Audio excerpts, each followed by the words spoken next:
आहे दीन बांधव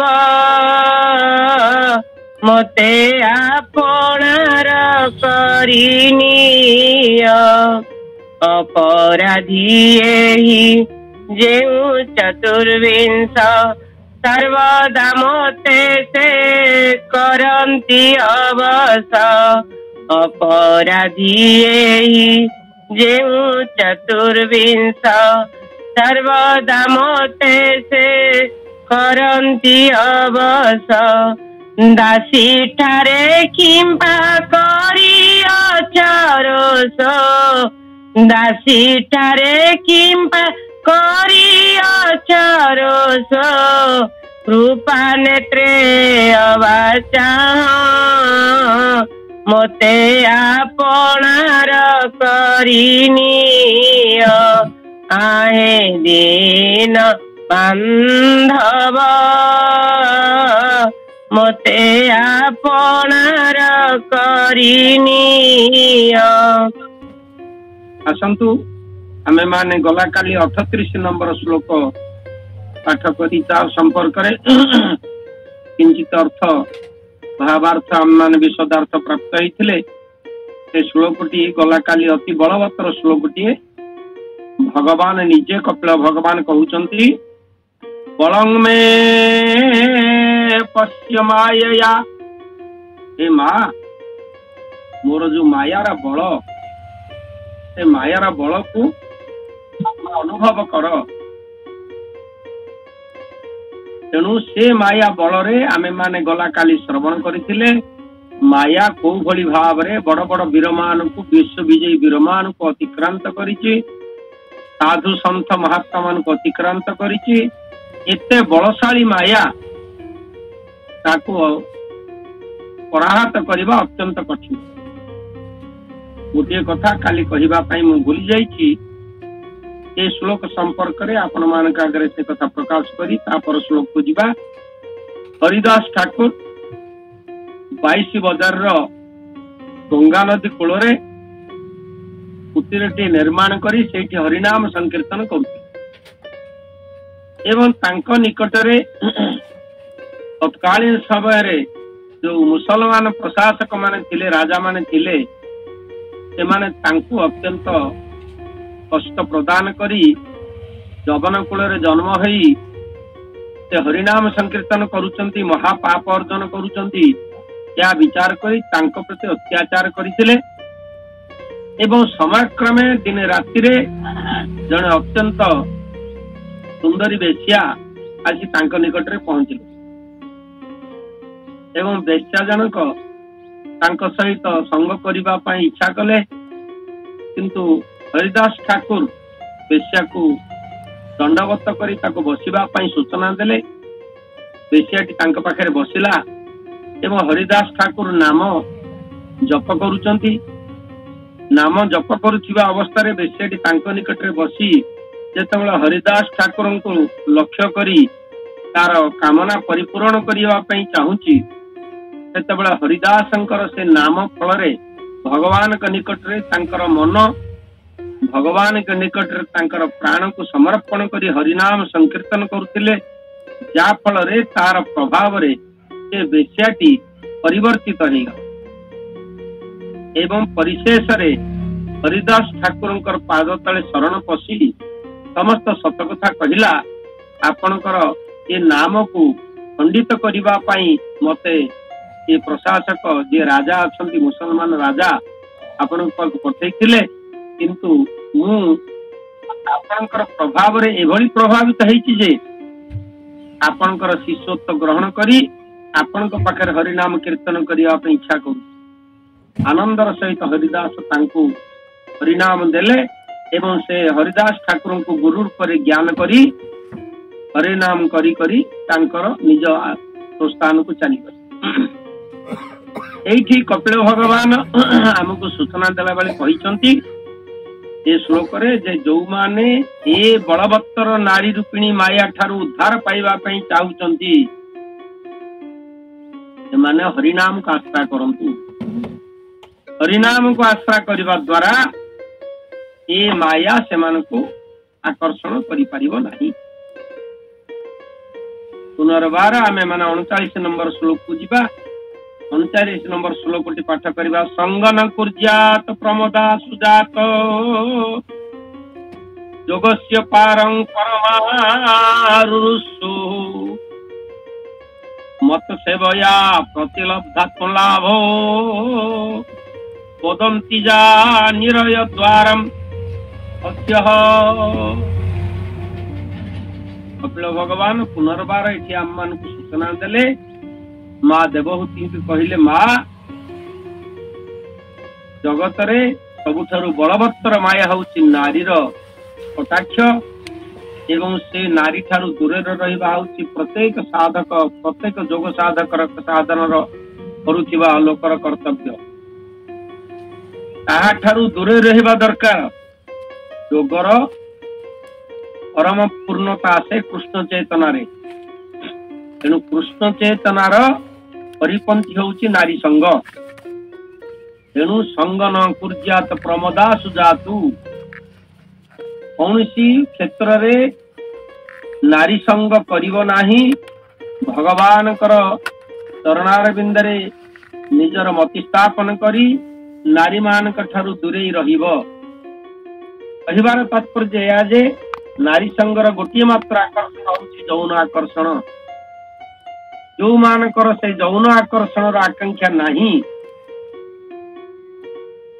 सेमानक पई यह बाधक ही न पारे।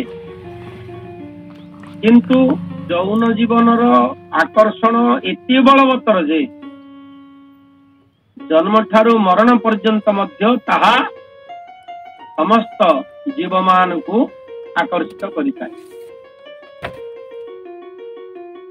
गोस्वामी तुलसीदास तांकर रचना भितरे भगवान को किभली भाव मु भल पाइबी ए कथा चिंता करी तांकर रचना कले।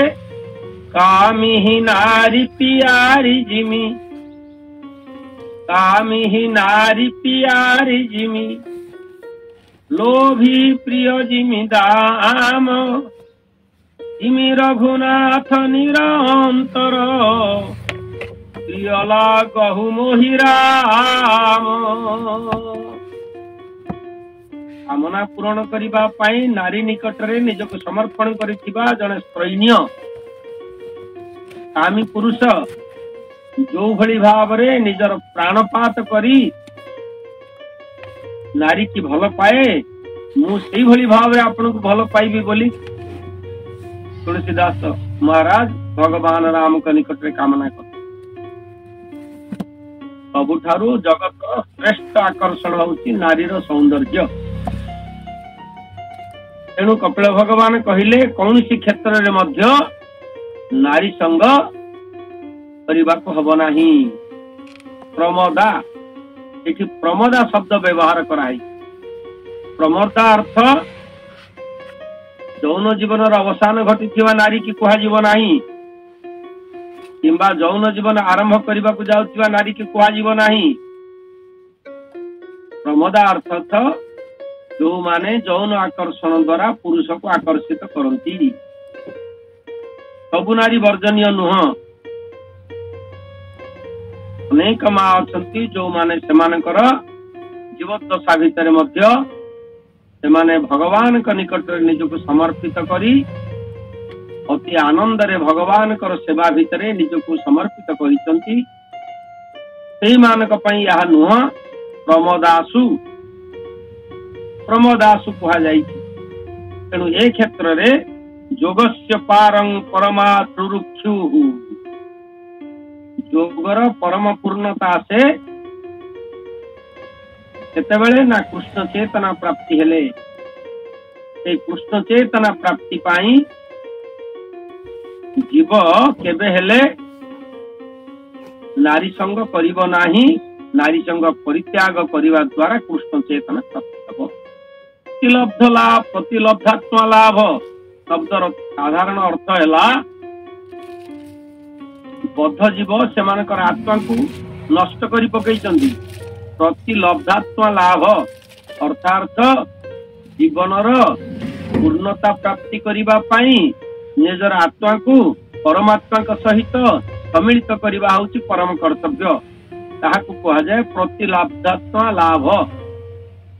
तेणु से प्रतिलब्धात्मा लाभ अर्थात भगवान का निकट में निजर आत्मा को समर्पण करी अर्थात आत्मार विकास करिबा पाई जीव नारी संग वर्जन करिबा दरकार।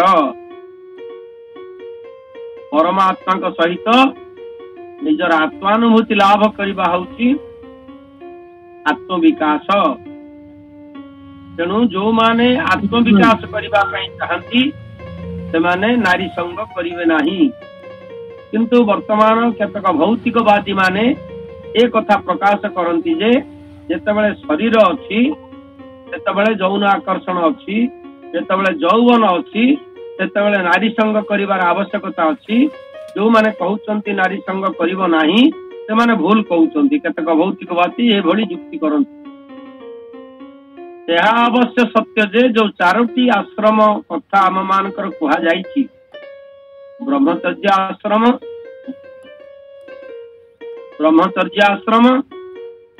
गार्हस्थ आश्रम, वानप्रस्थ आश्रम और संन्यास आश्रम। केवल गोटे आश्रम रे नारी संगरे नियमानुवर्ती भाव रे चलिबा पई हबो, उच्छृंखल भाव रे नुह। केवल गार्हस्थ आश्रम रे संतान उत्पत्ति लक्ष्य रे नारी संग करिबा को पड़िबो। नारी संग ऋतु मते केवल पुत्र जन्म अर्थे श्रृंखलित यौन जीवन यापन करी भगवान को उद्देश्य रे निजको समर्पित करिबा को हबो। कारण गार्हस्थ जीवन रु जदि भगवान का प्रति आकर्षण जात ही नहीं ताले परिणत वयस रे वानप्रस्थ अवस्था रे आसीबो नहीं। तेणु भगवान का प्रति जो आकर्षण से आकर्षण को गार्हस्थ जीवन आरंभ करिबा पई पड़िबो। जो माने गार्हस्थ जीवन रु सेमानकर भगवान के प्रति सेवा पूजा चिंतन आरंभ करिसंती सेमाने ताहाको वानप्रस्थ जीवन रे किंचित अग्रगति करती एवं संन्यास जीवन रे परिपूर्ण हुए। पुनर्बार कपिल भगवान आमको सूचना देले वैदिक सभ्यता रे एक कथा संपूर्ण भाव रे कहा जाइछि जे नारी संग निषेध जो तीनोटी आश्रम ब्रह्मचर्य, वानप्रस्थ एवं संन्यास ये तीनोटी आश्रम रे नारी संग निषेध। केवल संतान उत्पत्ति लक्ष्य रे गार्हस्थ जीवन रे आमे माने नारी संग परिवारे कौन से आपत्ति नाही। ताहा पुणी श्रृंखलित भाव। पुनर्बार कपिल भगवान आगुरु आमको सूचना देइचंती एक पत्नी ग्रहण करी श्रृंखलित यौन जीवन यापन करथिबा लोक को ब्रह्मचारी कहा जाई पारे। जो माने ब्रह्म को आचरण करंती श्रृंखलित ब्रह्म। तेणु सेथरे कौन से आपत्ति नथिले मध्य नारी मानक ठारू दूरे रहिबा एपरिकी आम मानकर पूर्वरु ई भारतीय दर्शन रे हिंदू दर्शन रे भली थिला ये नारी माने स्वतंत्र भाव रे स्वतंत्र घरे रहउथिले। परिवार नारी माने स्वतंत्र भाव रे स्वतंत्र घरे रहउथिले। से माने ए भली भाव रे समाज सहित सब जगह रे प्रवेश करू नथिले। कारण महात्मा माने साधु संत माने नारी रो जो आकर्षण शक्ति जो मायार जो प्रगाढ़ प्रभाव तांको निकट रे अछि ताठारु दूरे रहिबा पाई नारी मान को स्वतंत्र भाव रे सेमानकर वासस्थान रखुथिले एवं किंचित समय भितर समय पर्यंत सेमाने पुरुष मान सहित मिशुथिले। किंतु वर्तमान समाज भितर आम माने देखुचे 24 घंटा नारी मान सहित पुरुष मानकर संग लाभ हो द्वारा विशृंखलित समाज एवं पुरुष मनरे बा जीव मान मनरे जो भली भाव रे मोह सृष्टि होउची से मोह भगवत परिपंथी अटे। हरे कृष्ण। जे मोक्ष साधन इथिबा से नारी संग न करिबा ସେ ଭିଣ ସାଧୁ ସୁଜ୍ଞ ଜନ ଲଭିରେ ଥାଇ ଆତ୍ମଜ୍ଞାନ ଏମନ୍ତ ଯୋଗୀ ଦେବା ହୁଅନ୍ତି ତାହାଙ୍କୁ ଯୁବତୀ ନାଶନ୍ତି ନାରୀ ଅଜ୍ଞାନ ତମ ଦ୍ୱାର ଯୋଗୀ ଛାଡ଼ିବ ସଙ୍ଗତାର। ହରେ କୃଷ୍ଣ। बोल गौर प्रेमानंदे हरि हरि बोल। नारी होची नरकर द्वार, नारी होची पतनर कारण। एठी कहिला बेले आम मानकु टिके सतर्क भाव रे चिंता करिबा पई पड़िबो। नारी नथिले समाज नाही, किंतु नारीर जदि भगवत चिंतन रे सहयोग बा भगवत प्राप्ति रे जदि नारीर सहयोग मिले ताहा मध्य जीवन को मधुमय बा भगवत चिंतन रे अग्रगति करई पारे। नारी संग अर्थात केवल जौन संग को एठी कुआ जाय। जौन संग न करी नारी सहित समाज भितर रहिबा, कारण समाजर अधारु अधिक होउछन्ती नारी एवं आ अर्धेक होउछन्ती पुरुष। तेणु नारी मानक सहित संग कला बेले ताहांको भगवान कर स्वरूप बेले विचार करी, तांको निकट रे भक्ति भाव रे परिचय बेले विचार करी तांको सहित चलिबारे कोनसे आपत्ति न थाए। करे कपिल भगवान कहले जो प्रजाति सनेर माया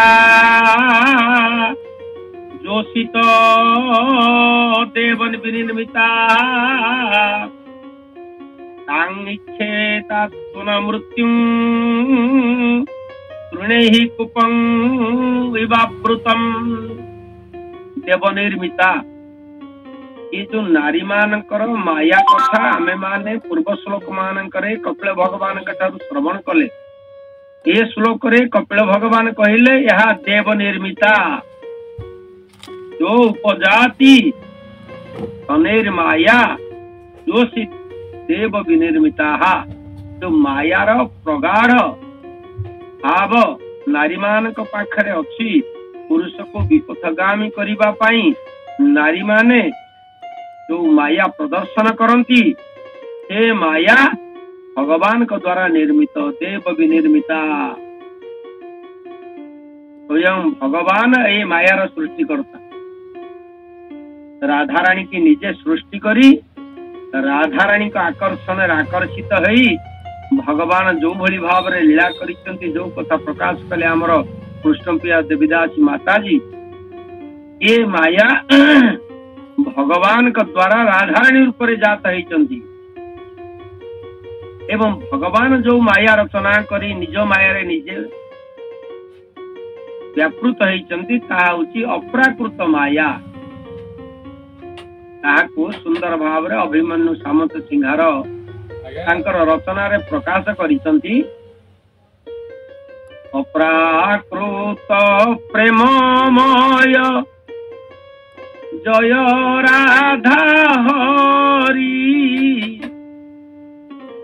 अव्यक्त लीला को व्यक्त कल अवतरी।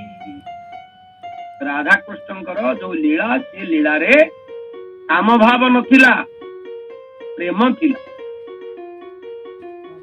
तेणु नारी मानक सहित काम भाव वर्जित संगरे कौनसी अपराध नहीं। भगवान निजे राधा रानी के सृष्टि करी तांक सहित जो लीला सृष्टि करिसंती से लीला रे काम भाव नहीं।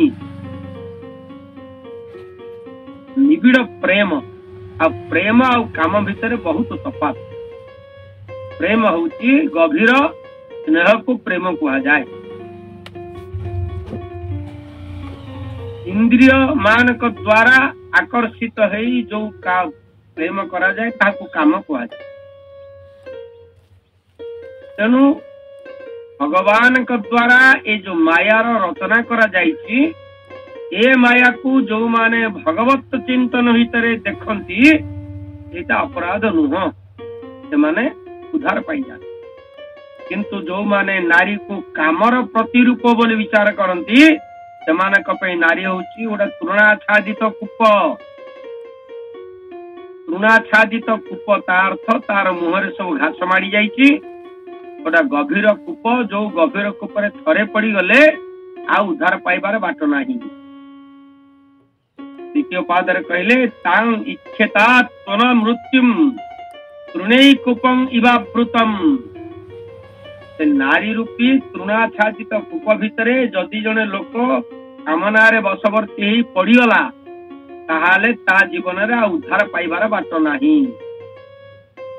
तेणु नारी को गोटे तृणाच्छादित कूप रूप वर्णना कले कपिल भगवान।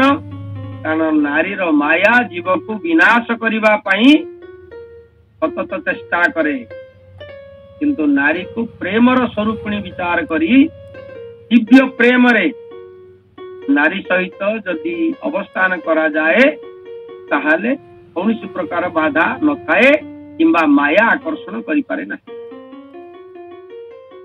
जा देवी सर्वभूतेषु मातृरूपेण संस्थिता नमस्तस्यै नमस्तस्यै नमस्तस्यै नमो नमः। मातृरूपेण अर्थात नारीर प्रथम संज्ञा हला मा। एठारे कामर भाव न थाए केवल प्रेमर भाव थाए।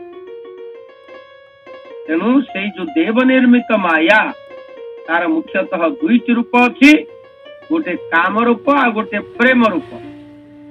जो माने काम रूप रे मुग्ध होती से माने से भवकूप भितर पड़ी आ उद्धार पाई पारती ना। जो माने प्रेम रे नारी मानक सहित नारी जो दिव्य भाव अच्छी से प्रेम भाव जहाँ को भगवान श्रीकृष्ण मध्य बुझी पारिलेनी। भगवान श्रीकृष्णकर द्वारिका गोपपुर लीला रे राधाराणी जो गभीर आकर्षण कथा जो प्रेमर जो आकर्षण ताहाको बुझी पारिले एते गभीरता जहाँ भगवान को अवध्य जनाला। गोपांगना मानकर जो स्नेह भाव, गोपांगना माने काम भाव रे भगवान सहित आकृष्ट होउनथिले। कारण गोपांगना मानकर सहित भगवान कर जो रमण होउतिला से रमण शारीरिक रमण नुह, से होउछि आत्मिक रमण, आत्मा परमात्मार मिलन। गोपांगना माने होउतिले आत्मा, भगवान होउतिले परमात्मा।